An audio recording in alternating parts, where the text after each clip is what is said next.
शहरातल्या सर्व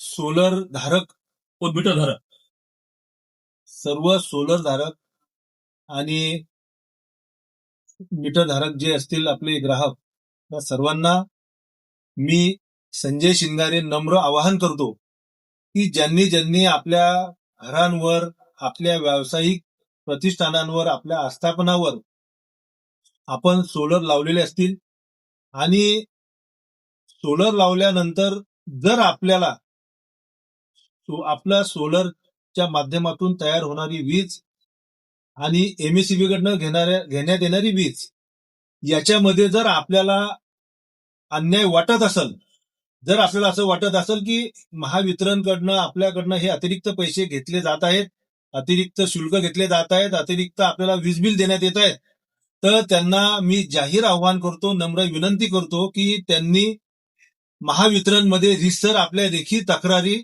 या सादर कराव्यात आणि माझा व्हॉट्सअप नंबर 9422128503 या माझ्या व्हॉट्सअप नंबरवर त्या तक्रारीची प्रत आपण व्हॉट्सअप करावी, जेणेकरून आम्ही महावितरणचे अधिकारी आणि आम्ही एक संयुक्त बैठक करू आणि त्या बैठकीतून जर काही चुकीचं होत असेल तर निश्चितपणे आपण नागरिकांना दिलासा देण्याचा प्रयत्न करू.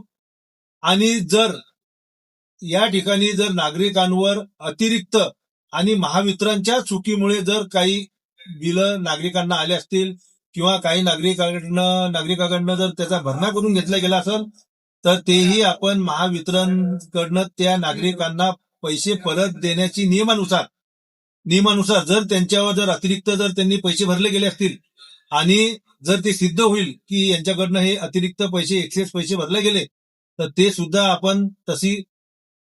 आपण यांना त्या बैठकीमध्ये एक मार्ग काढण्याचा प्रयत्न करू. परंतु जर ज्यांच्यावर अन्याय झाला असेल त्यांनी रिसर तक्रारी करा आणि त्या तक्रारीच्या प्रती माझ्या या व्हॉट्सअप नंबरवर आपण पाठवा असं मी खामगावकरांना जाहीर आवाहन करतो.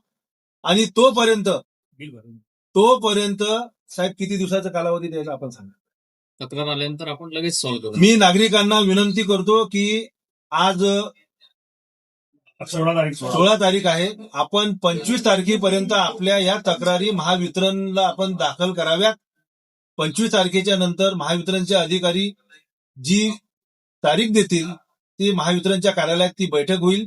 त्या बैठकीमध्ये खामगाव शहरातले सर्व पत्रकार बांधव राहतील, जे पीडित आहेत याचे महावितरणचे अन्याय ज्यांच्यावर झालेला आहे ते लोक पण राहतील आणि त्याच्यातनं मग चर्चेतून जे काही मार्ग निघल त्या मार्गानुसार योग्य ती कारवाई केल्या जाईल. कोणावरही आम्ही अन्याय होऊ देणार नाही आणि ज्या अधिकाऱ्यांकडनं जर अशी चुकीची बिलं जनरेट झाली असतील त्या कंपनीवर सुद्धा कारवाई आम्ही करणार. आणि महावितरणला मी आजच विनंती करतोय आणि आपले अतिरिक्त कार्यकारी अभियंता साहेबांनी आम्हाला शब्द दिलेला आहे की आम्ही त्या कॉन्ट्रॅक्टरवर नक्कीच कारवाई करू. ती कारवाई कशा प्रकारची असेल तर हे महावितरणच्या सोबत त्या कॉन्ट्रॅक्टरचं जे काही अग्रीमेंट झालं असेल त्याच्यामध्ये त्याच्या ज्या काही टर्म्स कंडिशन्स असतील त्या टर्म्स कंडिशननुसार तो किती काम करतोय, कशा पद्धतीने करतोय ह्या सगळ्या बाबी तपासून आणि आपण सुद्धा नागरिकांच्या वतीने या क्षेत्रातले काही तज्ज्ञ सुद्धा आपण त्या बैठकीमध्ये आपण आणणार आहोत. कारण या तांत्रिक बाबी ना तुम्हाला कळणार ना मला कळणार, ज्यांना कळतात असे एक्सपर्ट्स आपण या बैठकीमध्ये आपण बोलवणार आहोत.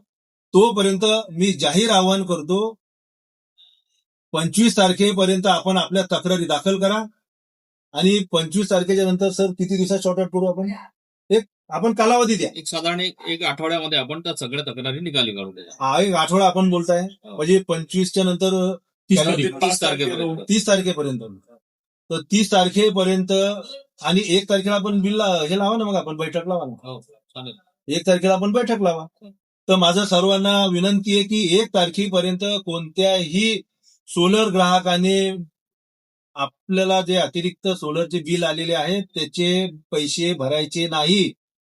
जर आपल्या घरी कोणी आपली लाईन कट करण्यासाठी जर कोणी आलं जबरदस्ती महावितरणचा कर्मचारी तर माझ्या या नंबरवर आपण मला फोन करा, मग त्याची काय व्यवस्था करायची ते आम्ही आमच्या पद्धतीने. धन्यवाद. जय श्रीराम.